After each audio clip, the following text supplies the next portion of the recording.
नमस्कार दोस्तों, कैसे हैं आप सब। आशा करता हूं आप सभी सुखी व स्वस्थ होंगे। दोस्तों, मैं हूं एडवोकेट राजेश।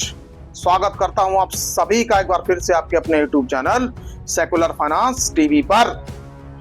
दोस्तों, आज का ये वीडियो बहुत ही महत्वपूर्ण है और मैं चाहूंगा कि आप ये वीडियो पूरा देखें, क्योंकि दोस्तों इस वीडियो में माननीय सुप्रीम कोर्ट के एक ऐसे जजमेंट को हमने कोट किया है, ऐसे जजमेंट के बारे में हमने बताया है कि जिसको देखकर या जिसको अध्ययन कर कर आपकी आंखें खुल जाएंगी। दोस्तों आपने अक्सर कर देखा होगा कि माननीय सुप्रीम कोर्ट तरह तरह के फैसले देता रहता है। दोस्तों कई तरीके के फैसले देता रहता है जो आमतौर पर अक्सर कर ऐतिहासिक बन जाते हैं। दोस्तों ऐसा ही एक ऐतिहासिक फैसला माननीय सुप्रीम कोर्ट ने लोन डिफॉल्टर्स के हक में दिया है।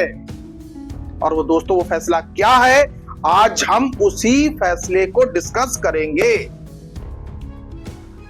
दोस्तों दरअसल में हो क्या रहा है, कंपनियां पैसा वसूलने के लिए कानून को पूरी तरीके से अपने हाथ में लेकर चल रही हैं। दोस्तों जैसा कि आप सभी जानते ही हैं कि लोन वसूलने के नाम पर कंपनियां लगातार फोन कॉल्स इतना ज्यादा परेशान कर लेती हैं कि लोग ये सोच नहीं पाते कि आखिरकार इस कॉल्स की समस्या से कैसे निपटा जाए। लेकिन दोस्तों मैं अपने कई वीडियोस में ये चीज बता चुका हूं आपको कि मल्टीपल कॉल्स जो आ रही हैं उससे आपको कैसे निपटना है। साइड पर रख दीजिए फोन या नंबर ब्लॉक कर दीजिए। करना क्या है दोस्तों, रिकवरी एजेंट।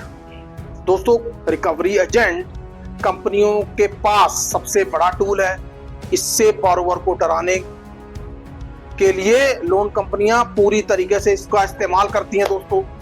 दोस्तों ज्यादातर मध्यम तबका लोन रिकवरी एजेंट से पूरी तरीके से घबराता है क्योंकि लोन रिकवरी एजेंट उनके घर पे यदि आ भी जाए या उनको फोन करके कोई ये कह भी दे कि भाई फलाना एजेंट आपके घर पे आ रहा है, तो दोस्तों सूखे पत्ते की तरह लोग कांप जाते हैं।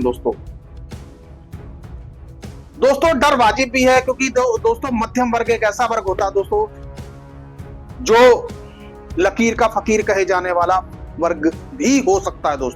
ऐसा इसलिए क्योंकि 9 to 5 या 8 घंटे की ड्यूटी, इनको बस सुबह दफ्तर जाना है, शाम को घर वापस आना है। और ये वर्ग अपने बच्चों को भविष्य के बारे में, अपने परिवार के बारे में, बस इनकी सोच अपने परिवार के इर्द गिर्द घूमती है। और क्योंकि ये वर्ग ज्यादा रिस्क लेने में भी विश्वास नहीं करता।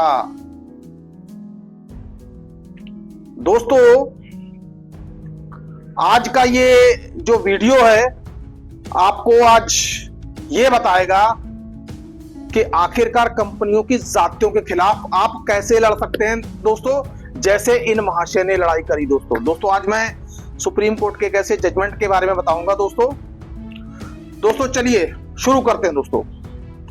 दोस्तों माननीय सुप्रीम कोर्ट ने जो जजमेंट दिया था, सबसे पहले तो आप उस केस का टाइटल सुन लीजिए। Satish Chandra Ratanlal Shah versus state of Gujarat. अब दोस्तों इस केस में हुआ क्या था, सतीश चंद्र जी ने किसी फाइनेंस कंपनी से लोन लिया। अब दोस्तों बुरा वक्त किसके साथ नहीं आ जाता, किसी के साथ भी आ सकता है। बुरा वक्त आया, पैसा नहीं चुका पाए, कुछ किस्तें दी, कुछ किस्तें टूट गई। तो दोस्तों लोन कंपनियों ने क्या किया, लोन कंपनी ने सतीश चंद्र के खिलाफ सिविल सूट दायर कर दिया। अब जब सिविल सूट दायर कर दिया, क्योंकि ये उनको भी मालूम था क्योंकि सिविल सूट को डिसाइड होते होते लगेगा समय, तो लोन कंपनी ने क्या किया, चालाकी ये खेली भाई, सतीश चंद्र के खिलाफ एफआईआर दर्ज करवा दी। और दोस्तों यहां पर मैं जरा पुलिस की भी कार्रवाई के ऊपर थोड़ा सा प्रश्न चिन्ह उठाना चाहूंगा कि पुलिस ने भी बिना कोई तथ्य वेरीफाई करते हुए एफआईआर कर दी। और मामले को जब मजिस्ट्रियल कोर्ट में पेश किया गया तो माननीय जज साहब ने भी चार्ज फ्रेम कर दिए। और दोस्तों चार्ज फ्रेम करते वक्त भी एक्यूज्ड से ये नहीं पूछा गया कि भाई आप अपने ऊपर लगाए गए दोष कबूल करते हैं कि नहीं करते। चार्ज फ्रेम कर दिए गए दोस्तों। खैर, अब सतीश चंद्र जी हार मानने वाले तो थे नहीं। चार्जशीट जब दाखिल हुई तो चार्जशीट को लेकर, उसको क्वैश कराने को लेकर सतीश चंद्र माननीय हाई कोर्ट चले गए। अब दोस्तों, माननीय हाई कोर्ट ने उन्हें किसी भी तरीके से राहत देने से मना कर दिया। अब दोस्तों, वो कहते हैं ना कि इंसान के अंदर लड़ने का जज्बा होना चाहिए। तो दोस्तों, जज्बा रंग लाता है और जीत मिलती है। यही काम सतीश चंद्र के साथ हुआ। तो दोस्तों, माननीय सतीश चंद्र ने जब गुजरात हाई कोर्ट से कोई राहत नहीं मिली तो उन्होंने माननीय सुप्रीम कोर्ट में एसएलपी दायर कर दी। अब एसएलपी दायर कर दी, स्पेशल लीव पिटीशन बोलते हैं जिसको।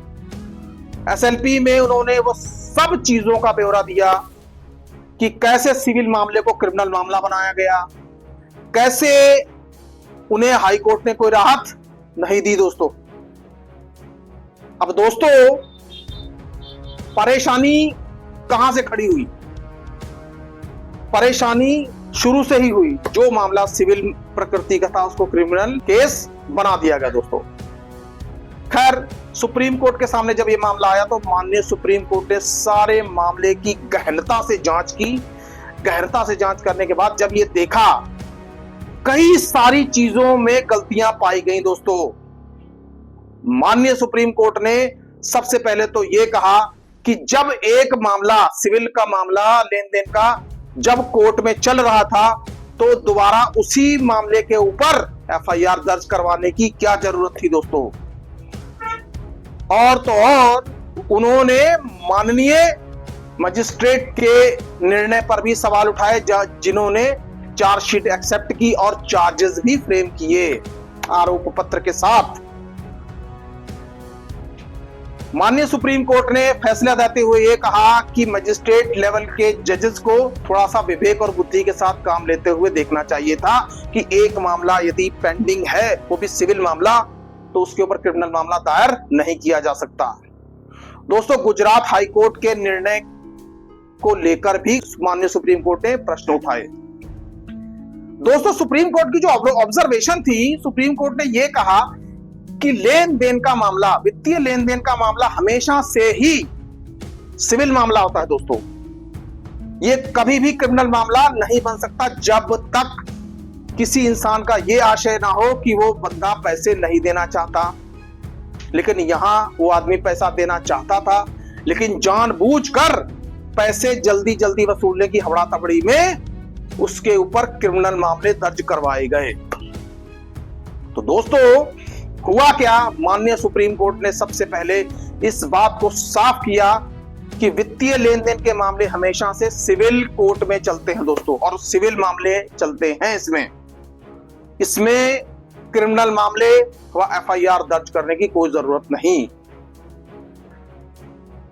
अनलेस आदमी विलफुल डिफॉल्टर की कैटेगरी में ना आता हो। तो दोस्तों, माननीय सुप्रीम कोर्ट के फैसले से यह साबित होता है कि इस देश में लोन का डिफॉल्ट होना कोई जुर्म की बात नहीं, लेकिन यदि आप विलफुल डिफॉल्टर हैं तो आपके ऊपर कानूनी कार्रवाई होगी, बड़ी तगड़ी कानूनी कार्रवाई होगी दोस्तों।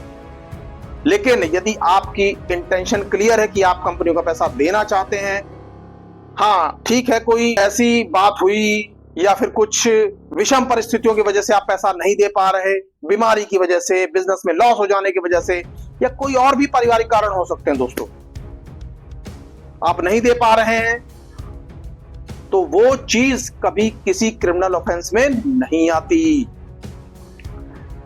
दोस्तों, सुप्रीम कोर्ट ने साफ कर दिया था कि लेन देन का मामला सिविल का ही होता दोस्तों। तो दोस्तों, इससे ये सीखने को आपको मिलता है कि जो वित्तीय लेन देन का मामला है वो हमेशा सिविल मामला होगा, और यदि कोई रिकवरी एजेंट आपको ये कहे कि भाई आपको 5 साल की जेल हो जाएगी, आपको 6 साल की जेल हो जाएगी, तो बिल्कुल ना डरिए, उससे कहिए कि भैया एफआईआर दर्ज करवा, जेल करवा। क्योंकि दोस्तों, रिकवरी एजेंट के पास कुछ नहीं होता, इनकी 2 पैसे की औकात नहीं होती। ये कुछ नहीं कर सकते, इनके हाथ में कोई पावर नहीं होती। आप लोग सिर्फ व्यर्थ ही डरते हैं। और फिर मुझे फोन करते हैं, सर रिकवरी एजेंट ये कह गया, रिकवरी एजेंट वो कह गया। अरे भैया, जब मैं बार बार अपनी वीडियोस में आपको बताता हूं कि सिविल लेन देन के मामले सिविल के मामले होते हैं, यदि इस तरीके के सम्मान आपके पास आ भी जाते हैं तो आप अपने पास रख के क्यों बैठ जाते हैं? उसके जवाब दीजिए, करारा जवाब दीजिए। दोस्तों, ऐसे कई सारे सम्मान हमारे पास 316, 318 के आए, जहां पर कंपनियों ने प्री कॉग्निजेंस नोटिस तो भेज दिए, लेकिन बाद में वापस भी ले लिए। क्यों? कोर्ट में रुकेंगे ही नहीं, माननीय कोर्ट के सामने टिकेंगे ही नहीं, उनको पता है। क्योंकि इस तरीके के जो नोटिस जो होते हैं प्री कॉग्निजेंस वाले, वो डराने के लिए होते हैं दोस्तों। लेकिन समझदार आदमी वही है अगर जो इसका जवाब दे दे। दोस्तों, एक बात मैं आपसे और कहता हूं कि अपना प्रायर लीगल नोटिस पे ज्यादा फोकस करिए। यदि आपका लोन डिफॉल्ट हो रहा है, होने वाला, आपको पता भर चल जाए कि भैया अब मैं पैसे नहीं दे पाऊंगा, तो दोस्तों तुरंत प्रभाव से प्रायर लीगल नोटिस दे दीजिए और आराम से सो जाइए। सो जाने का मतलब मेरे ये है कि आप अपना जो काम कर रहे हैं, जो 4 पैसे कमा रहे हैं, वो कमाइए। और दोस्तों, एक बात और याद रखिए, प्रायर लीगल नोटिस हमेशा एडवोकेट के थ्रू दिलवाइए, खुद वकील साहब मत बनिए। क्योंकि दोस्तों, ना तो आपने लॉ की डिग्री हासिल की है, ना ही आपने लॉ कॉलेज का मुंह देखा है। दोस्तों, आप वकील नहीं है। अगर आप कंपनी के सामने आप अपनी अच्छी इंग्लिश दिखाने की कोशिश करेंगे, तो फॉर योर काइंड इंफॉर्मेशन, सीधा डस्टबिन में। तो ऐसा मत करिए। एक्सपर्ट का काम एक्सपर्ट को ही करने दीजिए, आप वकील मत बनिए। तो दोस्तों, इन द नटशेल माननीय सुप्रीम कोर्ट का ये जो फैसला है, वो हमें ये साफ साफ बताता है कि वित्तीय लेन देन का मामला हमेशा सिविल मामला होता है। दोस्तों, हाँ, कंपनी आपके ऊपर सेक्शन 25 का केस कर सकती है, ये उसका अधिकार है। कंपनी आपके ऊपर आर्बिट्रेशन की प्रोसीडिंग कर सकती है, ये उसका अधिकार है। लेकिन कंपनी आपके ऊपर FIR 316, 318 के तहत मुकदमा नहीं दर्ज करवा सकती। दोस्तों, भूल जाइए दोस्तों इस बात को, मत डरिए, डरना छोड़ दीजिए। दोस्तों, आज का ये वीडियो माननीय सुप्रीम कोर्ट के फैसले पर था, जिस फैसले ने एक बहुत सारे रास्ते खोल दिए। और दोस्तों, सुप्रीम कोर्ट ने जो क्रिमिनल प्रोसीडिंग जो थी, सब के सब ड्रॉप कर दी दोस्तों, सब के सब पे रोक लगा दी। दोस्तों, आई होप आपको आज का वीडियो पसंद आया होगा। तो दोस्तों, यदि आपको ये वीडियो पसंद आ गया है तो फिर दोस्तों लाइक्स की झड़ी लगा दीजिए और चैनल को दबा के सब्सक्राइब कीजिए। दोस्तों, सुखी रहिए, स्वस्थ रहिए। जय हिंद, जय भारत।